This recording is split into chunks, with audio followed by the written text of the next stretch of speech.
आज की जो हमारी वीडियो है ये ऑन ग्रिड और हाइब्रिड सिस्टम्स के ऊपर है और कौन सा दोनों में क्या डिफरेंस है एग्जैक्टली उसके ऊपर आज की हमारी वीडियो है।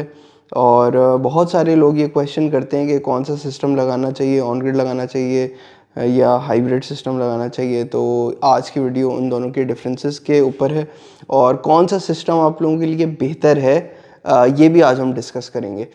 तो आइए वीडियो स्टार्ट करते हैं और सबसे पहले हम ऑन ग्रिड सिस्टम से स्टार्ट करेंगे क्योंकि ज़्यादातर कराची में ख़ास तौर पे ऑन ग्रिड सिस्टम्स ज़्यादा लगते हैं और हाइब्रिड सिस्टम्स का क्या बेनिफिट है, उसके क्या नुकसान है, उस पर भी बाद में बात करेंगे। सबसे पहले ऑन ग्रिड पे थोड़ा सा डिस्कशन कर लेते हैं कि ऑन ग्रिड में एग्जैक्टली होता क्या है और ऑन ग्रिड किस तरह काम करता है। कोशिश करूँगा आसान लफ्ज़ों में ज़रा समझाऊँ ताकि एक लेमैन को भी समझ आए कि एग्जैक्टली ऑन ग्रिड क्या, इन्वर्टर किस तरह से ऑपरेट करता है। ऑन ग्रिड में बेसिकली होता ये है कि ऑन ग्रिड आपका विदाउट बैटरी होता है। सबसे पहले इसमें बैटरीज नहीं होती हैं, ये प्योरली एक इन्वर्टर है और आपने सोलर अटैच कर दिए और आप नेट मीटरिंग इसमें जब आप करा लेंगे तो आप ग्रिड से कनेक्ट हो जाएंगे। और इसमें ये काम इस तरह से करेगा, दिन में जो प्रोडक्शन एक ऑन ग्रिड इन्वर्टर करेगा, दिन में जो आपने घर की जो कंजम्पशन है वो आप सोलर से ले रहे होंगे, जो उसने एक्स्ट्रा उस सोलर ने बनाया होगा वो आप कराची इलेक्ट्रिक को वापस आप बेच रहे होंगे। रात में ज़ाहिर है सोलर काम करेगा नहीं, तो रात में आप कराची इलेक्ट्रिक से बिजली ख़रीद रहे होंगे। उसके बाद जो आपने एक्सेस प्रोडक्शन करी थी दिन में और जो कराची इलेक्ट्रिक ने आपको ख़रीदा, दोनों को एडजस्ट हम करेंगे, केई वाले बेसिकली करेंगे। और जो एक्स्ट्रा जो आपने प्रोडक्शन करी थी, अगर वो ज़्यादा आपने प्रोडक्शन करी है तो वो फिर आपके जो बिल में ज़ाहिर सी बात है वो क्रेडिट हो जाएगी और वो कराची इलेक्ट्रिक क्वार्टरली आपको वो क्रेडिट होती रहेगी।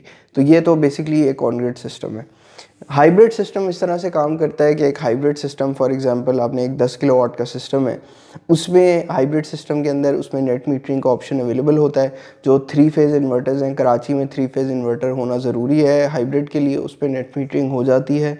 अगर वो नेट मीटरिंग 3 फेज़ नहीं है तो इन्वर्टर जो है वो आप उस पर नेट मीटरिंग नहीं कर सकते। तो 3 फेज़ का इन्वर्टर होना ज़रूरी है हाइब्रिड वाला। उसमें 2-3 कंपनीज़ हैं जो 3 फेज़ इन्वर्टर्स दे रही हैं अभी। तो हाइब्रिड अगर आपके यहाँ है तो उसमें बेनिफिट आपको ये मिल जाएगा कि उसमें बैटरीज होंगी। अगर कभी लाइट चली जाती है तो वो बैटरी पे शिफ्ट हो जाएगा और आपका सोलर और दिन में काम करता रहेगा, रात में जाहिर सी बात है वो बैटरीज किक इन कर जाएंगी। लेकिन हाइब्रिड का दो जो मेजर प्रॉब्लम्स हैं, एक तो ये कि बैटरी जो है उसकी एक रिकरिंग कॉस्ट है। ख़ास तौर पे आप अगर डीप ट्यूबुलर बैटरीज लगा रहे हैं उसकी एक लिमिटेड लाइफ है। लिथियम आयन की टेक्नोलॉजी अब बहुत ज़्यादा बेहतर हो चुकी है, वो 10 साल की वारंटी भी आपको मिल जाती है।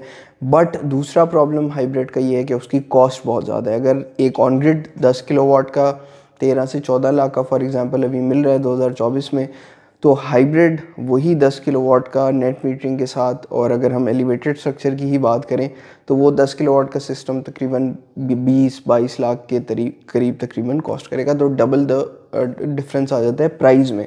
तो आपको अपना बजट डिसाइड करना पहले बात तो बहुत ज़रूरी है। और अगर आपके घर में फॉर एग्जांपल जनरेटर है या यूपीएस है तो फिर हाइब्रिड की कोई ऐसा नीड नहीं है। लेकिन बहुत लोग अपना जब बनाते हैं, सिस्टम डिज़ाइन करते हैं, वो चाहते हैं कि मैं इस हैसल से नहीं गुजरूँ, मेरे पास बजट है, I just need a system जो कि लाइट जाने की सूरत में भी ऑटोमेटिकली ऑन हो, ऑटोमेटिकली ऑफ हो, मुझे कुछ करने की ज़रूरत नहीं है, तो वो डेफिनेटली हाइब्रिड पे जा सकते हैं। लेकिन वो लोग जो थोड़ा सा अपना रिसर्च करते हैं, जो थोड़ी सी ड्यू डिलिजेंस करते हैं, जिनको पता है कि अच्छा मेरा आरओआई इस पर कितना आ रहा है, इस पर कितना आ रहा है, तो उनके लिए ज़ाहिर है उनके लिए ऑन ग्रिड फीजिबल रहता है, क्योंकि ऑन ग्रिड ऑलमोस्ट उसका जो आरओआई है वो बहुत ज़्यादा जल्दी आ जाता है क्योंकि आधी कीमत पे आपको ऑन ग्रिड मिल जाता है।